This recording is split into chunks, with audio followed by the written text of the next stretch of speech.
Wank and O'Brien live at the Nashville Convention Center for the 2009 CMA Music Festival. We get to meet a lot of new artists. We get to meet a lot of legends, and I would put this gentleman in that category. When you think of NASCAR, you think of the king, Richard Petty. Good to see you. Yeah, man, glad to be here. They didn't bring me out here to sing. Okay? No. So that was good.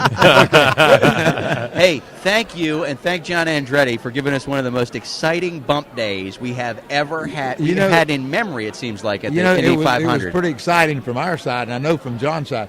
We happened to be, I was in Iowa, making an appearance in Iowa that Sunday. And we was watching on TV. Then I'd go out and sign autographs and talk to people, run back in and check the deal out. And about, 10, 15 minutes to go, he was going to try it for the last time. I know. And the boy that was with me said, poor John, about, 219, I guess, yeah, something about like as that. good as he'd ever got. So he ain't going to make it. But I think they just laid the wing back on the thing and said, John, if you make it back, we're going to make the race. How did it feel when you saw that number 43 on that color scheme car? Even though it's not a NASCAR, it's an open wheeler. How did it feel? It was really a big deal to us, really. You know, we had the blue and the red when we had the STP car. Right, yeah. But we'd never had the blue and the red with the 43 on it. So It was the first time that we'd had an Indy car with the 43 and the STP colors. So it was just a big thrill for not only to be involved in it, but to make the thing. And, John didn't really finish that good, but he run all day, just stayed out of trouble. Hey, he got up there. He got ahead of where he was. And that standpoint, I thought he put him pretty good because he just sees those cars once a year. You know what I mean? Yeah, no kidding. It's hard. It's hard no matter what. It's just like the Indy boys, trying to come over to run the Cup stuff. It just takes a while to get into that mode of that kind of equipment. Sam Hornish Jr. or Dario Franchitti, who had so much success in IndyCar, they have some trouble making that transition. It just takes a while to make the adaptation. Of course, John had already driven IndyCar, so he had a little bit head start on that part of it. Yeah. But the big deal of going up and then he was working with a team that had 3 other cars, so it was kind of confusion for him, but anyhow, it come through good. Well, I heard it said somewhat dismissively, I think, that you have to drive a NASCAR, but you just have to aim an IndyCar.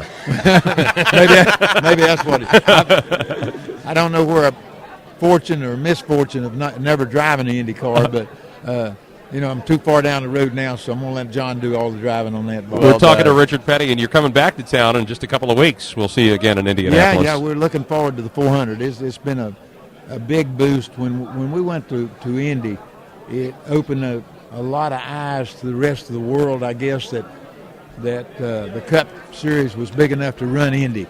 And, Indy was been there since, 1909 or 10 or whenever, and it was the biggest race there is as far as we in America, maybe not Formula One racing, but we look at it as the Kentucky Derby or the World Series or Super Bowl. And just to run on that racetrack was a big deal. Daytona was our biggest thing, and it still is our biggest race. But when we went to Indy, I think it made it legitimate all over the whole country to a lot of people that kind of looked at it being a Southern sport. Oh, absolutely. Right. So it really brought us out of the deal there. And one of your partners has been one of our partners this week, Super 8, and we're very happy Super that 8, they've been super people to work with. Of course, it's nice to have a place to stay when you get to the racetrack. But they've been real good, and they work with us with our race cars, and it's just been a good deal. And we do a lot of traveling. It makes it really neat when you just call one place and say, okay, I'm going to be in Oshkosh, Wisconsin, give me a place to stay. Right? Yeah, here's my schedule. And when you go, you know what you're going into. So it's really a neat deal. Well, Richard Petty, always good to see you, and we look forward to seeing you again next month. We'll see y'all in a couple of 3 weeks. Okay, guys? Beautiful. Thank you all. It's Wank and O'Brien live at the 2009 CMA Music Festival on 97.1 Hank FM.